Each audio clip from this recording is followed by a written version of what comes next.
Good morning students. आज हम एक नया चैप्टर स्टार्ट करेंगे, डेटा हैंडलिंग, चैप्टर नंबर 9, जिसमें आपको बहुत सी चीज़ें पढ़नी है। जैसे आपने पिक्टोग्राफ का नाम सुना होगा, बार ग्राफ का नाम सुना होगा, एक फ्रीक्वेंसी डिस्ट्रीब्यूशन टेबल होता है जिसमें टेलीमार्क बना के आपको ये करना होता है, तो वो सब आपको पढ़ना है। टेलीमार्क इस तरह का आपने अगर देखा हो तो इस तरह की लाइंस खींच के फिर डेटा को निकाला जाता है, और ये पिक्टोग्राफ में इस तरह से पिक्चर्स बने होते हैं। एक एक पिक्चर का मतलब है एक स्टूडेंट या एक एब्सेंटी, तो उस हिसाब से आपको डेटा निकालना होता है। तो बार ग्राफ तो आप सभी जानते हैं। तो चलिए इसका पहले इंट्रोडक्शन पार्ट देख लेते हैं। जैसे कि लेसन का नाम है डेटा हैंडलिंग, तो सबसे पहले डेटा क्या होता है। डेटा क्या होता है कि data is a collection of numbers gathered to give some information. अगर हमको कुछ इन्फॉर्मेशन देनी है तो उसके लिए हम कुछ नंबर्स लगाते हैं कि जैसे किसी क्लास में किसी बच्चे की हाइट इतने इतने सेंटीमीटर है, तो वो नंबर्स में हम लिख देते हैं कि 160 सेंटीमीटर, 175 सेंटीमीटर। तो नंबर्स में जो लिखा जाता है उसका एक कलेक्शन होता है। अब किस रेंज में कितने बच्चे आते हैं उसको, जैसे 170 सेंटीमीटर या 150 सेंटीमीटर या 145 सेंटीमीटर की रेंज में कितने हाइट वाले बच्चे आते हैं, या किसी का वेट 20 किलो, 50 किलो, 30 किलो है तो वो कितने बच्चे आते हैं, इस तरह का डेटा निकाला जाता है। तो एक रो डेटा होता है जो कि collection of different information given होता है हमको, कि data is a collection of numbers gathered to give you some information. अब डेटा को हम टेबुलर फॉर्म में अरेंज कर सकते हैं, तो उसके लिए हमको टेली मार्क्स बनाने होते हैं। टेली मार्क्स में हम क्या करते हैं, जैसे सिंपल 1 है अगर, तो 1 के लिए हम ऐसे 1 लाइन खींच देते हैं, 3 है तो 3 लाइन खींच देते हैं, 4 है तो 4 लाइन खींच देते हैं। लेकिन अगर 5 है तो 5 के लिए 5वीं लाइन नहीं आती है, 5 के लिए हम यहाँ पे ऐसे क्रॉस बना देते हैं। तो इस तरह से अगर 5 बार कोई डेटा रिपीट होता है तो 5वीं नंबर के लिए अलग लाइन न बनाकर यहाँ पे हम 5वीं लाइन ऐसे क्रॉस में बनाते हैं, वो 5 को रिप्रेजेंट करता है। तो ये हो गया डेटा। और टेलीमार्क क्या होता है, इसको फ्रीक्वेंसी डिस्ट्रीब्यूशन टेबल के थ्रू हम टेलीमार्क बना के बताते हैं।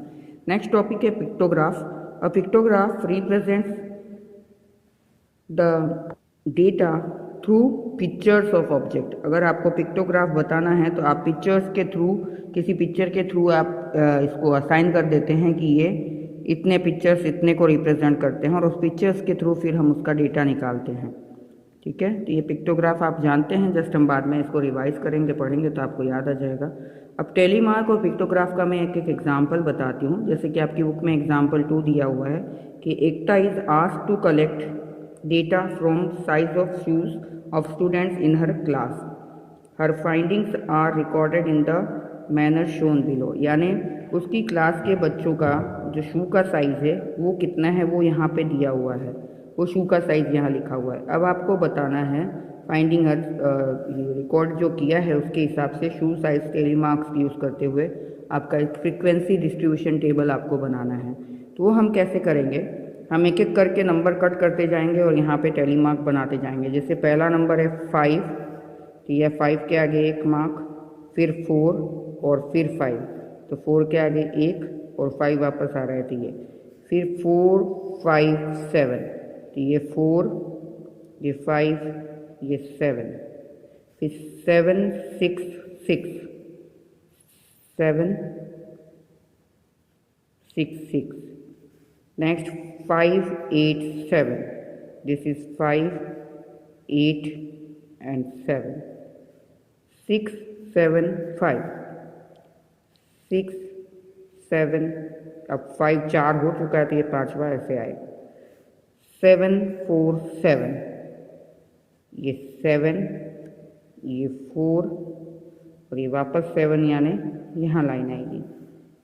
6 6 6, ट्रिपल 6 है, एक 6, ये दूसरा 6 और ये तीसरा 6, 5 5 4, दिस इज 5 5 4, 6 6 8, 6 6 8, 6 4 7, 6, ये 4 यहाँ आएगा और 7 यहाँ आएगा, 5 6, this is 5 and this is 6। अब इन सब को गिनेंगे तो ये है टोटल 4 + 1 5, तो यहाँ 5 लिखेंगे, फिर ये 5 6 7 8, तो यहाँ 8 आएगा, फिर यह 5 + 5 10 आएगा, फिर यहाँ 5 + 2 7 आएगा और यहाँ पे 1 + 1 2 आएगा।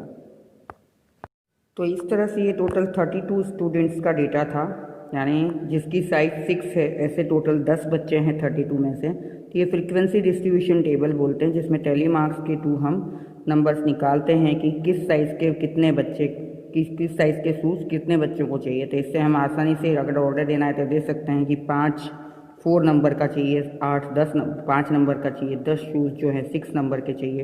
ये एक डेटा होता है जो फ्रीक्वेंसी डिस्ट्रीब्यूशन टेबल के थ्रू निकाला जाता है। अब नेक्स्ट जो है पिक्टोग्राफ, उसका एक सम देख लेते हैं। आपकी बुक में एक एग्जाम्पल 4 दिया हुआ है कि the colours of fridges preferred by people living in a locality are shown by the following pictograph. तो इसमें ये कलर्स दिया हुआ है और यहाँ पे ये सिंबल से बताया हुआ है। ये जो एक बॉय या लड़की का या किसी मैन का ऐसा सिंबल दिया हुआ है, उसमें वन सिंबल का मतलब है 10 पीपल, यानी इस एक को आप 10 के बराबर समझेंगे। तो आपको यहाँ पे जैसे अगर ये ब्लू वाला देखेंगे आप, तो ब्लू वाले कितने सिंबल है, 1 2 3 4 5, यानी 5 × 10 50 ब्लू को पसंद करते हैं फ्रिज को। फिर ग्रीन में 3 सिंबल बने, यानी 3 × 10 30।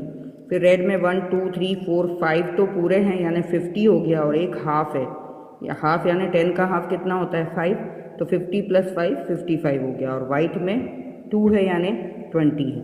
अब आपको इसके बेसिस पे कुछ क्वेश्चंस पूछे जाते हैं कि find the number of people preferred blue colour. तो हमने को पता ही है कि ब्लू कलर के कितने सिंबल हैं 5, और एक सिंबल का मतलब है 10, तो यहाँ पे कितना आएगा 50 पीपल। और नेक्स्ट क्वेश्चन है how many people like the red colour.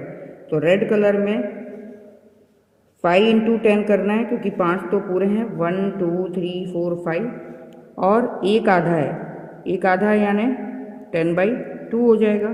तो 5 × 10 50 + 5 55 पीपल। क्योंकि एक आधा था तो 10 का आधा करना पड़ेगा, तो ये 10 का आधा किया, तो ये आधा करने पे ये 1 जा 5 जा, तो 50 + 5 55 पीपल। आप ऐसे डायरेक्ट भी कर सकते हैं, 5 पूरे यानी 50 और एक आधा यानी 5, 50 + 5 55, तो 55 पीपल। ये हो गई एग्जाम्पल की बात कि डेटा में हमने 2 ही चीज़ पढ़ी, एक तो टेलीमार्क के थ्रू फ्रीक्वेंसी डिस्ट्रीब्यूशन के थ्रू डेटा बताना, और दूसरा पिक्टोग्राफ के थ्रू डेटा बनाना। तो ये 2 इन्फॉर्मेशन पार्ट आपको दिया है मैंने। इसी बेसिस पे आपकी एक्सरसाइज 9.1 दी हुई है, जो हम बाद में करेंगे। पहले इंट्रोडक्शन पार्ट में जो मैंने आपको बताया वो आप एक बार ध्यान से समझ लीजिए, फिर हम एक्सरसाइज स्टार्ट करेंगे। ये भी इसी टेलीमार्क्स और जो पिक्टोग्राफ उसी के बेसिस पे है। तो एक बार क्वेश्चंस आप रीड करिएगा, फिर बाद में हम इसको सॉल्व करेंगे। Thank you.